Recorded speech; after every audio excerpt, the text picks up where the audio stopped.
This deposition just revealed the wildest corporate conspiracy in tech history, one that almost destroyed the most important company in artificial intelligence. The secret dossier. Before you fire a billionaire CEO, you better have receipts. Ilya Sutskever had 52 pages of them. The year is 2025. The date is October 1st. A deposition is taking place at the offices of Cooley LLP, one of Silicon Valley's most powerful law firms. The plaintiff is Elon Musk. The defendant is Samuel Altman and others. The witness is Ilya Sutskever, former chief scientist of OpenAI, one of the most brilliant minds in artificial intelligence. And he's about to reveal a document that nearly destroyed the most important company in technology. The document is a memo, 52 pages long, meticulously detailed, carefully constructed. It contains screenshots, evidence, timestamps, and a devastating thesis that Sam Altman, the face of the AI revolution, exhibits a consistent pattern of lying, undermining his executives and pitting his executives against one another. Ilya didn't write this memo for fun. He wrote it because the independent board members asked him to prepare it. He was careful. He was thorough. Most of the screenshots came from one source, Mira Murati, OpenAI's chief technology officer at the time. The lawyers lean in. Why didn't you send it to the entire board? Ilya's answer is chilling. Because we were having the discussions with the independent directors only. The independent directors, meaning the board members who weren't obviously aligned with Sam Altman. And why didn't you send it to Sam himself? Because I felt that had he become aware of these discussions, he would just find a way to make them disappear. Think about that for a moment. The chief scientist of one of the world's most valuable companies was so convinced of his CEO's political ruthlessness that he wouldn't even let him know a coup was being planned. He was collecting evidence in secret. He was building a case. And he genuinely believed that if Sam found out, the whole operation would evaporate. But here's what Ilya didn't know. That memo would eventually become public. And when it did, it would reveal something even more disturbing than he imagined. A 52-page document. Disappearing emails, a CEO who had no idea he was being documented. The memo wasn't just a list of complaints, it was a prosecutorial brief designed to convince a board to terminate the most powerful person in artificial intelligence. The 3 judges.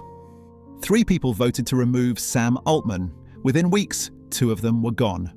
1 is still standing. How did he survive when everyone else was purged? The survivor is Adam D'Angelo, former Facebook CTO, founder of Quora, and the only board member from the coup who remains on OpenAI's board today. While everyone else who opposed Sam was swept away in the aftermath, D'Angelo somehow stayed. That alone tells you something about the game being played. The other 2 weren't so lucky. Helen Toner, an Australian AI researcher, became one of Sam's most vocal critics. So vocal that while sitting on OpenAI's board, she published work praising Anthropic, OpenAI's biggest competitor. When asked about this during the deposition, Ilya's assessment was diplomatic but damning, not far from obviously inappropriate. Then there was Tasha McCauley, a robotics specialist who brought technical credibility to the board's decision. Together with Ilya, these 3 formed the core of the resistance. But there was a problem. As Ilya would later admit under oath, the board was inexperienced. Inexperienced in what? The lawyer pressed. On-board matters. They knew artificial intelligence, they knew safety, they knew research. But corporate governance, removing a sitting CEO, navigating the political hurricane that would follow, they were completely out of their depth. And that inexperience would cost them everything. 1 survived the purge, 2 didn't. The question isn't who they were, it's why Sam let one of them stay. The screenshot conspiracy. She was the CTO. She was his right hand, and for months she was building a case against him. The question is, was she documenting reality or creating it? Mira Murati's role in this story is perhaps the most fascinating. As OpenAI's chief technology officer, she was one of Sam's most senior lieutenants. She appeared at conferences, gave interviews, and helped shape the company's public image. And all the while, she was documenting. Every Slack message, every text, every interaction showed a pattern. She was capturing screenshots and sending them to Ilya. During the deposition, the lawyers kept circling back to one question. Where did you get this information? Again and again, Ilya's answer was the same. Mira told me. The claim that Greg Brockman had been pushed out from Stripe? Mira told me. The allegation that Sam was pitting executives against each other? Mira told me. The lawyers pressed further. Did you verify this information? No, Ilya admitted. Why not? It didn't occur to me. I fully believed the information that Mira was giving me. Think about what's happening here. The chief scientist of OpenAI is building a case to remove his CEO based entirely on information from a single source. He never cross-checked, he never verified, he never sought a second opinion. He trusted Mira completely. Now, this doesn't mean Mira was lying. It doesn't mean the allegations weren't true. It means that in the fog of corporate warfare, perception becomes reality. If Mira perceived Sam as manipulative, those perceptions became screenshots. Those screenshots became evidence. That evidence became a 52-page memo. Every message, every conversation, every interaction, Mira was watching and documenting. But here's what makes this truly unsettling. We'll never know if she was recording reality or if her lens was so colored by frustration that she was recording her interpretation of reality. Either way, her evidence formed the foundation of the coup. The vanishing evidence. In corporate warfare, some messages are designed to disappear. This one contained career-ending allegations. The paranoia was justified because what Ilya feared most was about to happen in the worst way imaginable. Ilya Sutskever knew the stakes. He knew that if the memo leaked prematurely, the entire operation would collapse. So he took precautions. He used disappearing email technology, the kind where messages self-destruct after being read, the kind favored by spies and whistleblowers. When the lawyers asked him why he chose this method, his answer was straightforward. Because I was worried that those memos would somehow leak. The irony is almost too perfect. The memo was sent via disappearing email to prevent it from becoming public. And now, because of Elon Musk's lawsuit against Sam over OpenAI's conversion from non-profit to for-profit, the entire thing has been entered into the public record. A 62-page deposition filed on October 1st, 2025, containing all the allegations, all the details, all the screenshots that were meant to vanish. Disappearing emails, encrypted chats, self-destructing messages. It didn't matter. The truth always surfaces. There's something cinematic about the technology of secrecy being defeated by the machinery of justice. Ilya thought he could control the information. He thought if they moved carefully, if they used the right tools, if they timed it perfectly, they could remove Sam cleanly. But information has a way of escaping, especially information about this explosive. The deposition reveals not just what was in the memo, but the paranoia surrounding it. The fear of leaks, the careful coordination, the use of technology to stay off the grid. It paints a picture of a conspiracy in the literal sense. People conspiring together, breathing together, planning in secret. And like most conspiracies, it eventually came to light in the worst possible way, dragged into the open by lawyers and legal proceedings. Sometimes the universe makes sure secrets don't stay secret, and sometimes it does so with a sense of humor so dark it borders on cruel. The memo that was designed to vanish is now immortal, preserved in court documents for anyone to read. The botched coup. They removed him on a Friday. By the following Friday, he was back and more powerful than ever.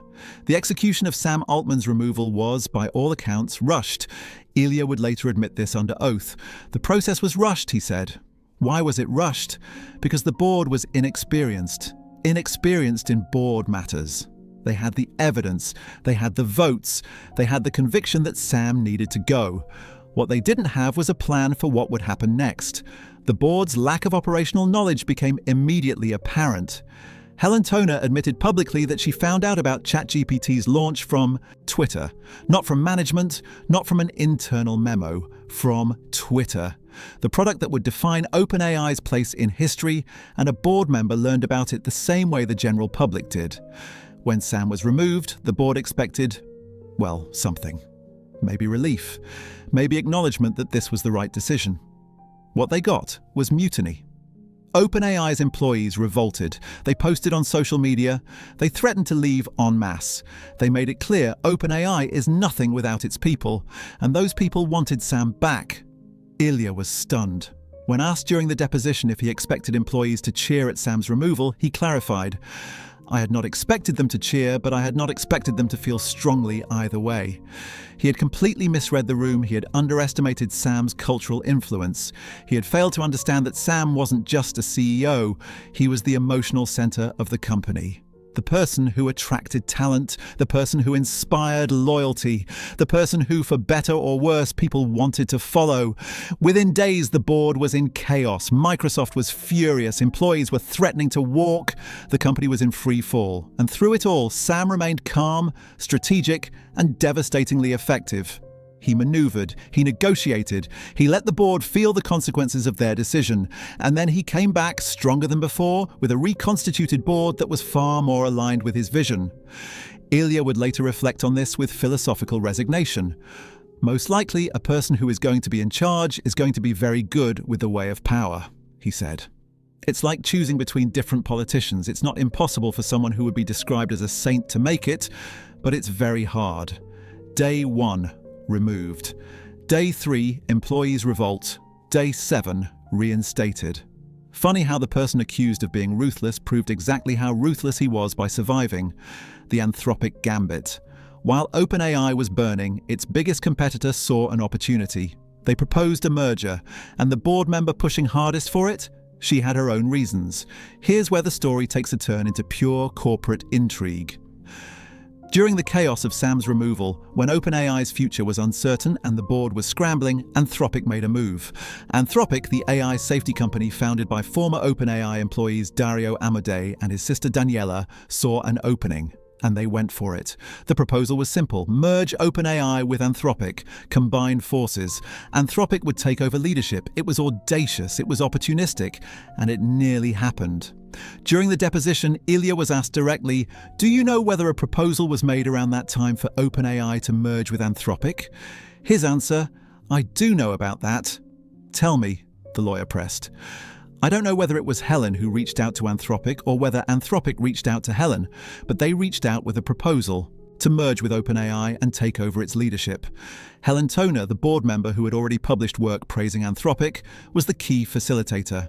Anthropic expressed excitement about the idea. They saw the strategic value. They also acknowledged the practical challenges, but the merger talks were real. They were serious, and they were happening while OpenAI was in its moment of maximum vulnerability. When asked what his response was, Ilya didn't mince words. "I was very unhappy about it. Why? Because I really did not want OpenAI to merge with Anthropic." But Ilya was in the minority. The other board members? They were a lot more supportive. In fact, Ilya admitted, at the very least, none were unsupportive. And who was the most supportive? Helen Toner. Dario had left OpenAI years earlier, frustrated with the direction of the company. He had wanted control. Sam didn't reject his demands outright, but he didn't accept them either. He just let them sit there, unresolved. Dario eventually left and founded Anthropic. And now, in OpenAI's darkest hour, he saw a chance to return. Not as an employee, but as the leader of a merged entity. A rival company, a friendly board member, a moment of maximum chaos, the perfect conditions for a takeover. It didn't happen. But the fact that it almost did reveals just how close OpenAI came to a complete transformation during those 7 days in November. And here's the twist. The board member facilitating it had already been praising that same rival company in published research. Conflict of interest doesn't begin to cover it.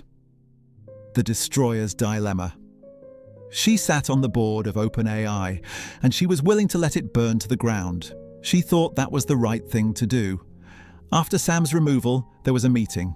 Board members on one side, the executive team on the other hand. The executives were panicking. They made their case as clearly as they could. If Sam does not return, they said, then OpenAI will be destroyed. The company will collapse. The mission will fail. Employees will leave. Investors will pull out. Everything we've built will be gone.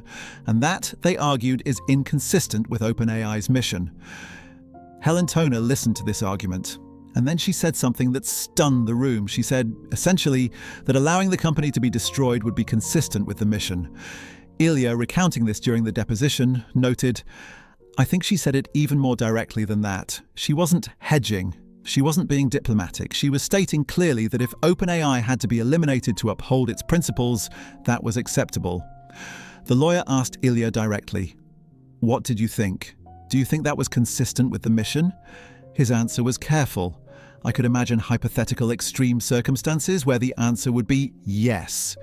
But at that point in time, the answer was definitely no from me. This is the philosophical divide at the heart of OpenAI's civil war. On one side, people who believed the company's survival was paramount, that artificial intelligence was too important, too world-changing, to let internal politics destroy the leading lab.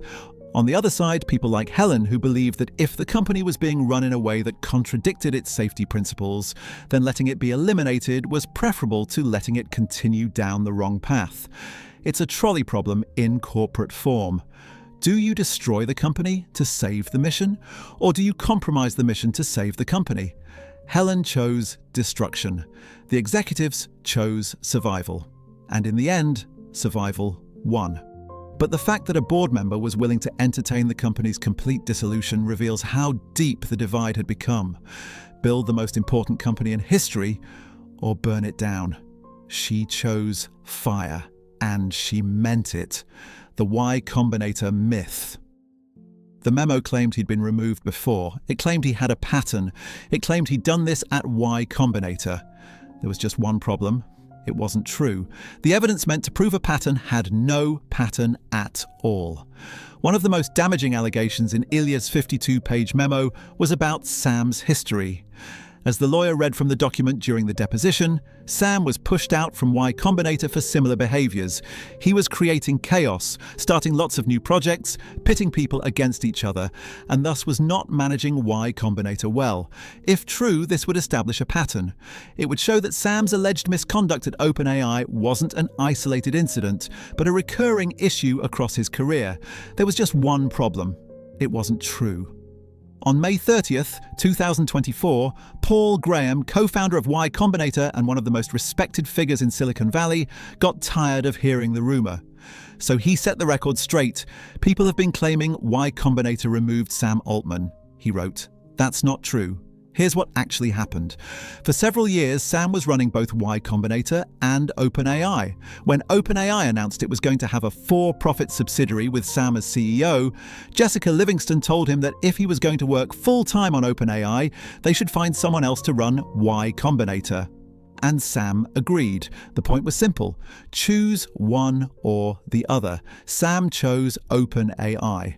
This wasn't a removal, it wasn't a firing. It was an amicable split based on the impossibility of running two major organizations simultaneously. And yet, the memo contained the allegation as an established fact. Where did Ilya get this information? Mira told me, he testified. Did you seek to verify the information? No. Why not? It didn't occur to me. I fully believed the information that Mira was giving me. The same pattern repeated with allegations about Greg Brockman supposedly being removed from Stripe. Where did that come from? Again, Mira told me. Did you verify it with Greg? No. This is the danger of single-source intelligence in corporate warfare. If you trust one person completely and that person's perceptions are skewed or incomplete or just wrong, then your entire case rests on a faulty foundation. The pattern was clear. The evidence was damning. The story was perfect. It was also completely false. And by the time Paul Graham publicly corrected the record, the damage was done. The memo had circulated, the board had acted, and Sam had been removed, in part based on allegations that couldn't withstand scrutiny. If this sounds like it can't get more absurd, just wait. The year of waiting. For at least a year he'd been considering it. The removal. The coup. The end of Sam Altman's reign. He just needed the right moment. And when that moment finally came, he didn't hesitate. One of the most revealing exchanges in the entire deposition came when the lawyers asked Ilya about timing. An article had been published quoting sources saying that Sutskever had been waiting for a moment when the board dynamics would allow for Altman to be replaced as CEO. The lawyer asked, what were the dynamics you were waiting for? Ilya's answer was precise, that the majority of the board is not obviously friendly with Sam. When did that happen?